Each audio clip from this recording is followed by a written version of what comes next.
Hello mga boss! Ngayon, sa video ito, magtuturo naman ako o magwa-wirings tayo ng pindutan ng videoke na ang gamit nating player ay itong Mega Pro Plus na ang model niya ay MP-100NS- o ito yung tinatawag nilang Piolo.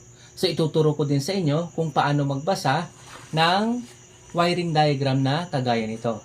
So itong wiring diagram, iisa-isahin natin yan para mabuo natin yung gusto nating pindutan ng videoke. So sasamahan nyo ko mga boss na mag-wirings. So tara, samahan nyo ko at gawin na natin ito. At ngayon mga boss, sisimulan natin ang pagwa-wirings. Narito na yung ating pindutan ng videoke. Kung mapapansin nyo, naikabit ko na yung kanyang mga micro switch at nilagyan ko na rin siya ng kanyang mga pangalan base sa kanyang pindutan. So bago tayo mag-umpisa, ito yung mga kailangan natin sa pagwa-wirings. So syempre, gagamit tayo dito ng PCB board, na ang PCB board na ito mga boss ay pwede sa lahat ng Mega Pro. Yan. Kung mag-order kayo sa Shopee mga boss, mas mura-mura kaysa sa mga electronic shop sa tabi-tabi ano. Yan oh, yan yung model ng ng PCB board mga boss na pang Mega Pro. So iba ito sa Platinum, TJ or sa Hyundai. Ayan. Tapos gagamit din tayo ng battery case na lagayan ng battery na magiging power supply ng ating PCB board. Tapos gagamit din tayo ng wire syempre. Ang wire na to ay nasa 0.6 mm yung size niya. Tapos gagamit din tayo ng cable ties na pang-organize ng ating mga wire kapag na-wiring na natin ito. So ayan, tapos gagamit din tayo ng yung wiring diagram na kagaya nito. So ayan, ang Mega Pro wiring diagram na to ay susundan lang natin yan isa-isa. Yan, kung may wire number 1 hanggang 16. Yung sinasabi kong wire number 1 ay itong kulay black na yan. Dito tayo mag-umpisa. Ito yung pinaka wire number 1 hanggang sa 16 yung dulo niya. Yan. 16 ito, 1 ito. Tapos, yan, susundan lang natin yan. Isa-isahin natin yan hanggang sa mabuo natin yung wirings. Ano? Ngayon, ikakabit ko na itong PCB board dito mismo.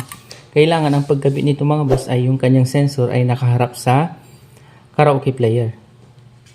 Kasi kapag hindi yan nakaharap, hindi siya masesensor o hindi pipindot o hindi madidetect ng ating player.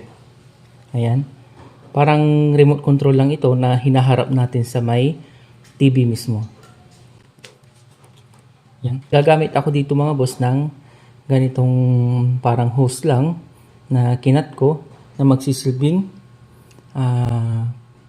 para lulutang itong ating PCB board at hindi didikit or magsushort itong kanyang mga hinang dito sa pindutan mismo. So yan, sisimulan na natin.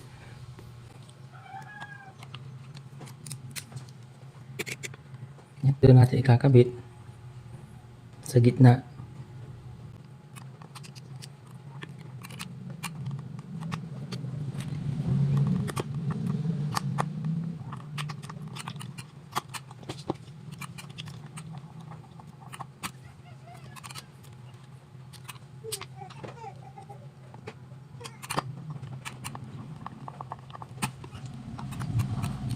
Yan, mapapansin nyo mga boss, tatlong tornilyo lang yung gagamitin natin. Kasi hindi naman gaanong kabigatan itong PCB board. So ayan mga boss, gagamit pala ako ng ganitong hook. Ilalagay natin dito, isa dito, tapos tag isa dito sa dulo-dulo. Ito yung magiging guide ng ating wire para malinis tingnan, no? So ito yung malaki, ilalagay ko dito sa gitna. Pwede rin na hindi kayo gumamit ng ganitong hook. Basta matansya nyo yung wire na ilalagay nyo.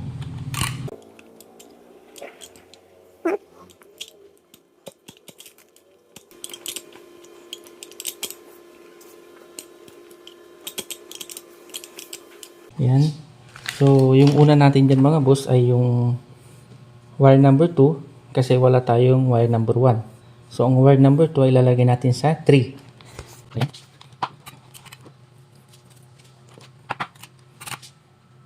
Dudugtungan natin yan.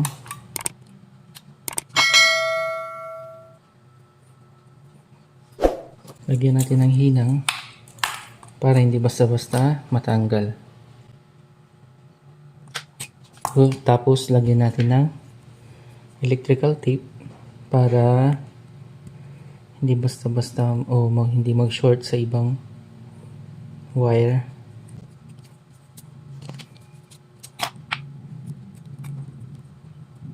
Yan. So, ang pagkapit niya mga boss ay dito. Yan. Pag ganyan.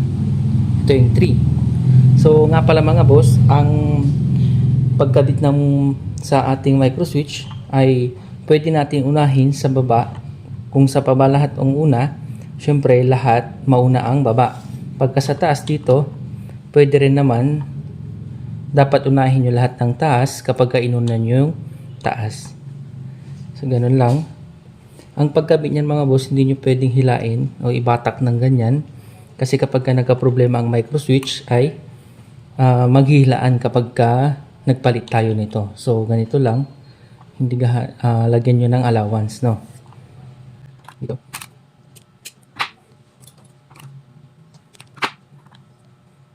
So, ang gagawin ko ay unahin ko yung baba. Ayan. So, tapos na tayo sa wire number 2. Sa wire number 3 naman tayo ay ang push button 6. So, yung susunod, yan, yung wire number 3 na yan, ilalagay natin sa push button 6. So, ang 6 ay doon.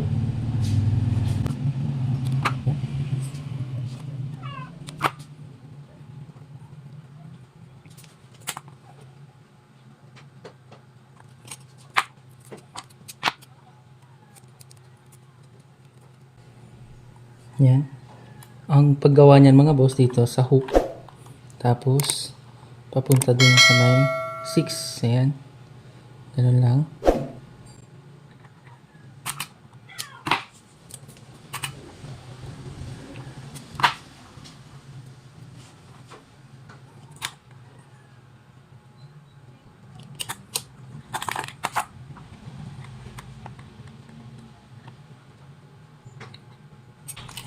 Ang paghihinang dito mga boss, lalo na dito sa mga micro switch ay huwag nyo ibabad yung ating soldering iron. Baka mamaya malusaw yung case nitong micro switch kasi gawa lang sa plastic, no. Siyempre kapag nalusaw yan, na-deform, ay masisira na yung micro switch. Ngayon tapos na tayo sa wire number 3. Sa 4 naman tayo ay ang push button stop at tempo minus. Yan. Yung 3 yung susunod. So, ang wire number 4 na ito ay sa may stop dito. Tapos sa tempo minus.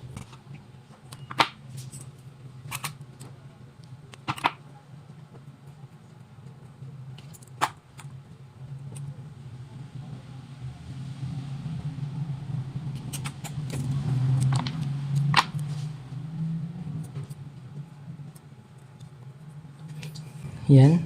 So, stop muna. Ganyan. Yan.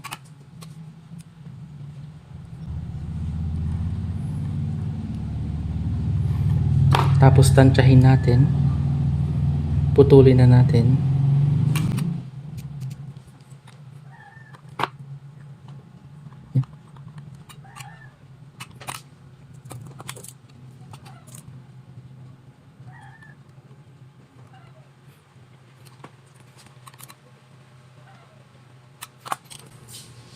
Yan, tapos na tayo sa wire number 4. Sa 5 naman tayo ay ang push button 8, 9 at K plus, no. So, kunin natin yung wire number 5. So, ang 5 ay ito. Unahin natin yung 8, 9 tapos hanggang sa K plus sa dulo. Ito.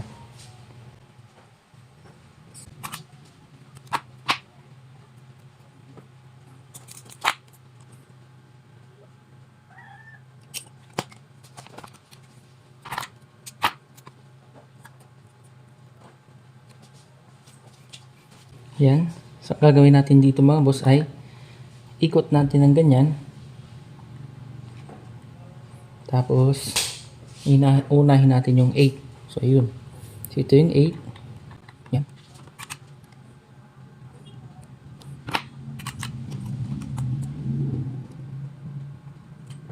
Tapos, sa 9.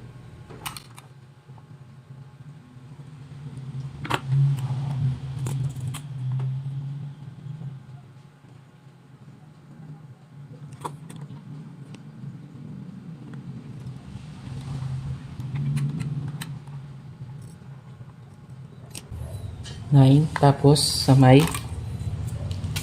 K plus sa dulo, no?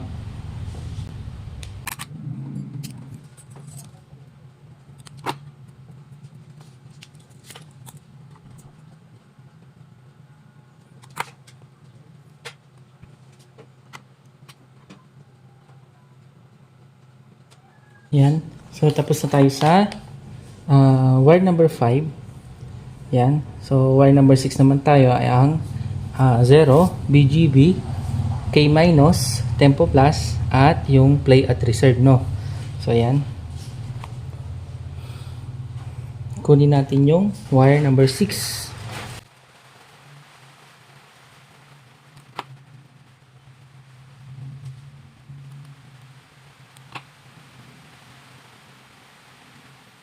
Yung wire number 6 na to ay ilalagay natin dito sa 0, BGB, K minus, tempo plus, at yung play at reserve. So, pero ang gagawin natin dito ay unahin natin yung tempo plus kasi yung wire, ikot natin ganyan. Tapos pa ganyan. Una yung play at reserve, K minus, BGB at sa 0, ano?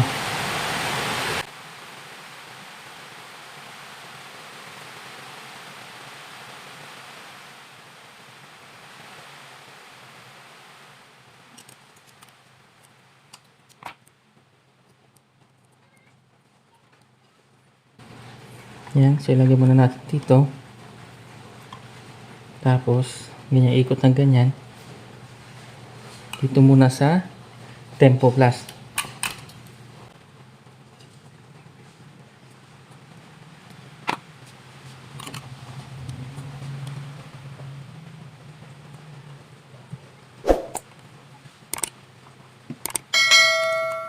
Tempo plus, tapos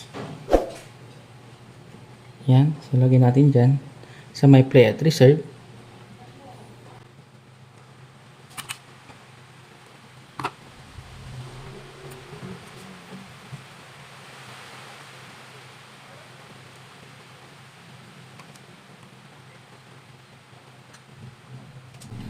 Yan, so play at reserve, tapos yung K minus, no?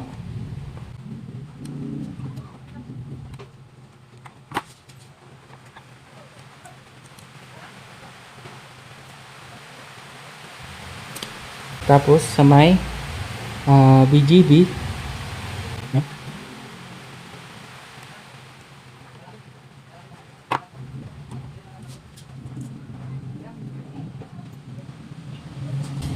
yan.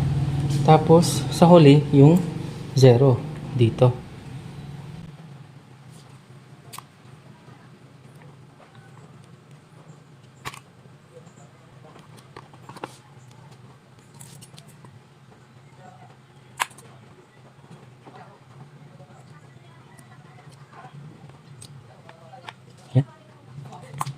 So, tapos na tayo sa wire number 6. Sa 7 naman tayo mga boss ay ang push button 1 at 4. So, ayan. Kunin natin yung wire number 7. So, ayan, ito.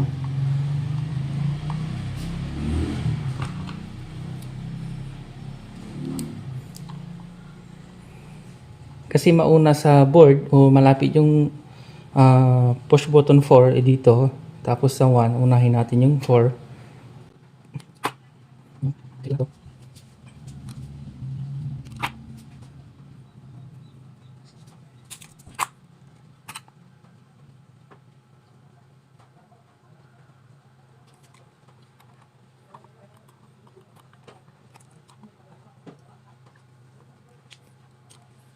Yan. So, tapos sunod sa may 1 dito sa dulo.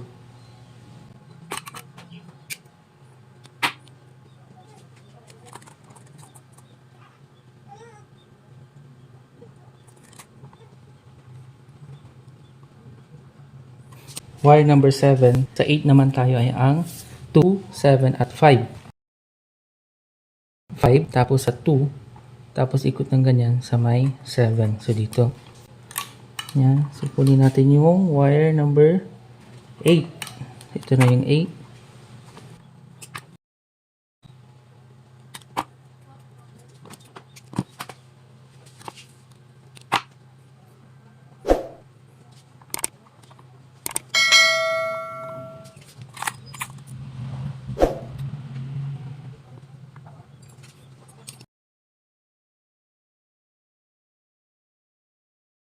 Yan. So, tapos na sa 5. Sa may 2 naman. Dito.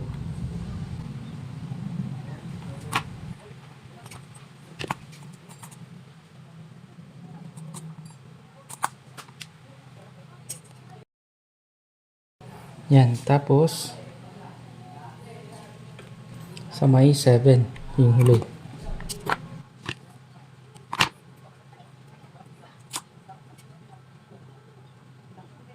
Yan. Tapos sa 7.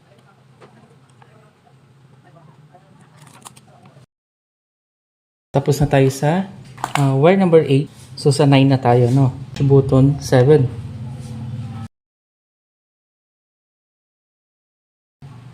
So, kapag ka malilito kayo sa wire mga boss, ay ulitin yung bilangin mula sa kulay black na yan. 1, 2, 3, 4, 5, 6, 7, 8, tapos 9. So, ito yung 9.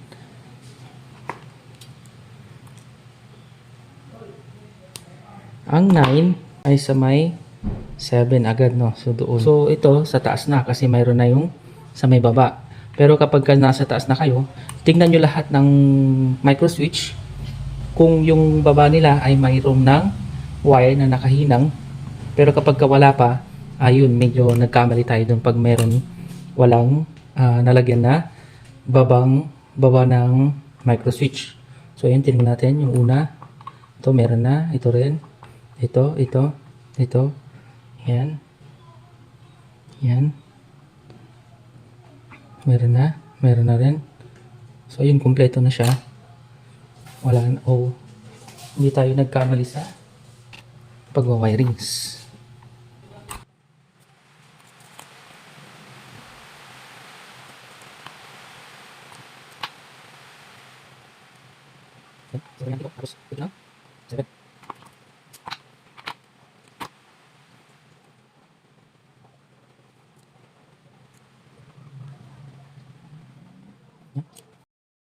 So, tapos na tayo sa wire number 9.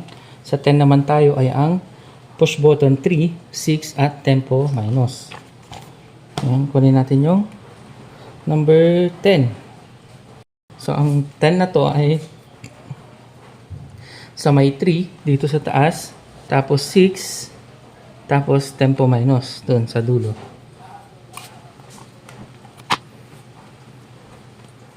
So, ngayon, ang unahin natin muna ay dito sa may dito sa tempo minus.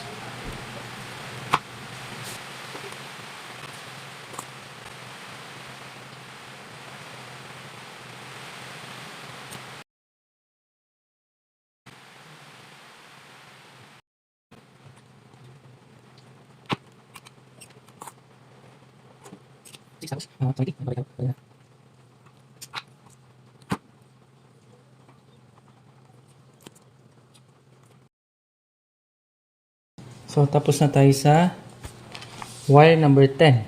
So, sa 11 naman tayo ay ang push button, BGB at stop.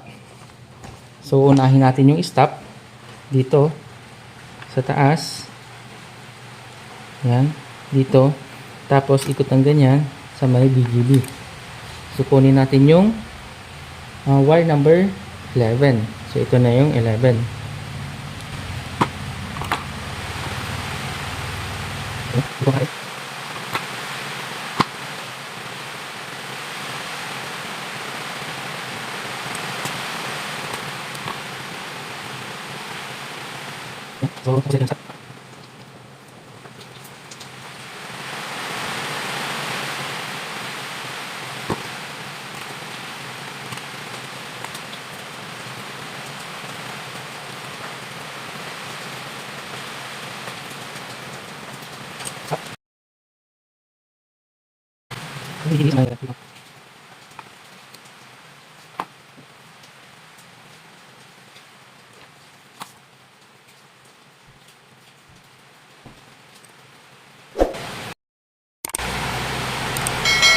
So ayan mga boss, tapos na tayo sa 11.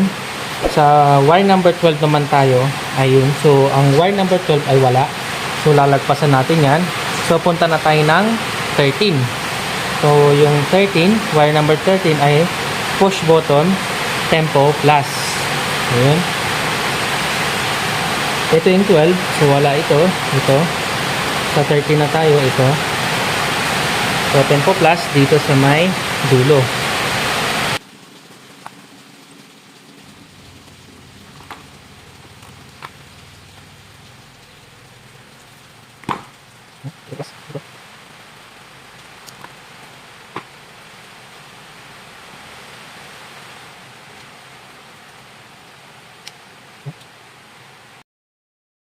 Naman tayo mga boss ay ang push button 4, 5, K plus at K minus, no?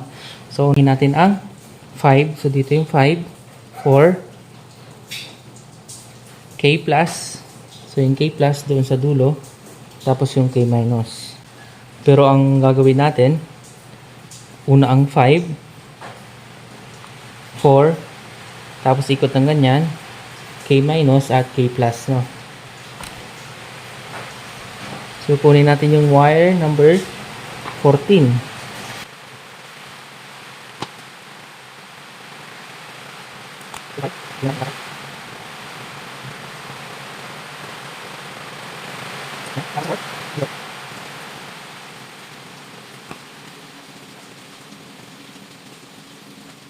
Tapos, okay lang. Okay, tapos,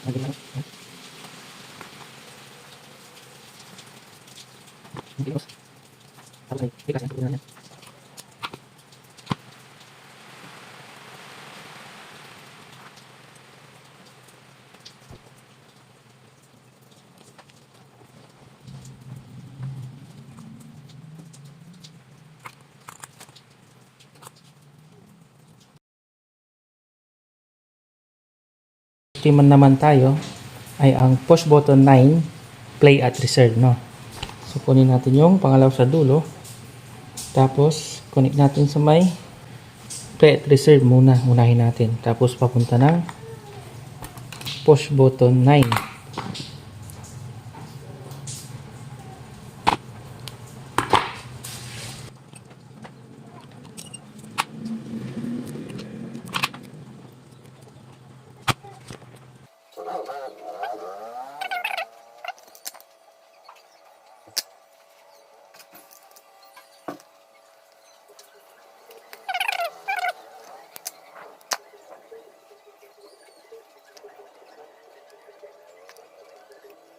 Yan. So tapos na tayo sa wire number 15. Sa 16 naman tayo ay ang pinakahuling wire. So push button 1 to 8 at 0. So unahin natin yung 2, 1, 8 at 0.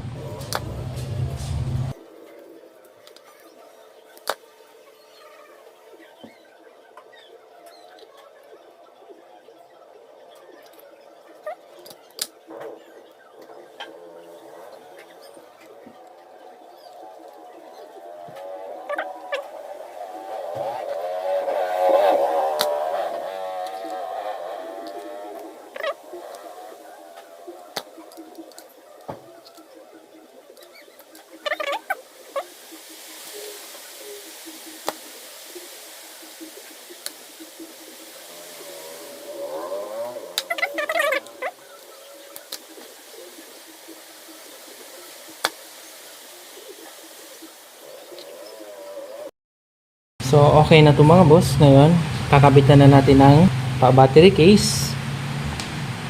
Yan. Tapos, lagyan natin ng battery. At testing natin kung umiilaw itong kanyang indicator light. Kapag umilaw ito, ay pumipindot yung ating mga pindutan. Tapos, pagkatapos nyan, itetesting natin ito sa may kanyang karaoke player mismo.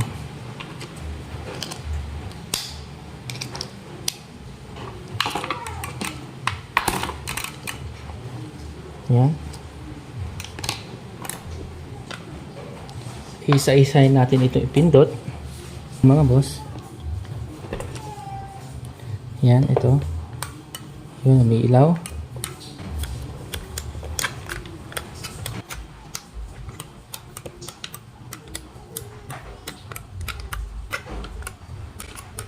Yan. Okay. Yan. Okay siya mga boss. Ngayon, bago natin i-testing sa kanyang karaoke, lagyan muna natin ng mga cable ties itong kanyang wire at itutornilyo natin itong battery case para pwede na siyang ilagay sa kanyang videoke box. Tanggalin muna natin ito. Ayan. Tapos ito yung cable ties.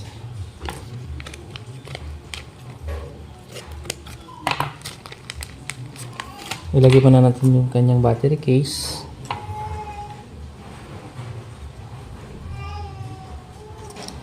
Yan.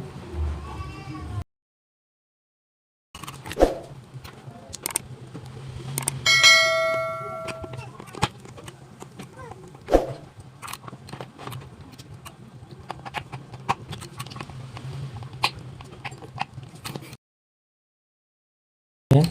Ngayon, lalagyan natin ng cable ties para malinis na siyang tignan.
Testing na natin ito sa kanyang karaoke players mo.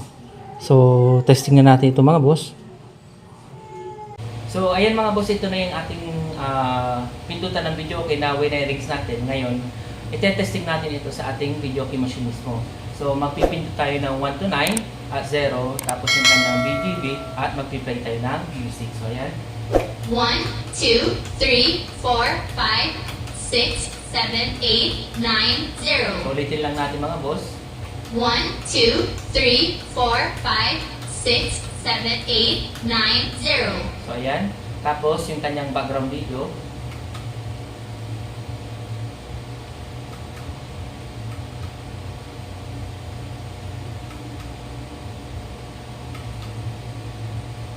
So, ayan.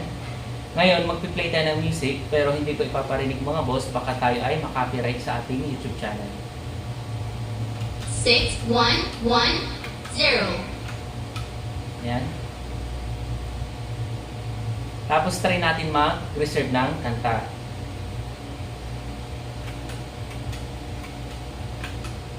Ayan. Reserve tayo. So, ayan mga boss.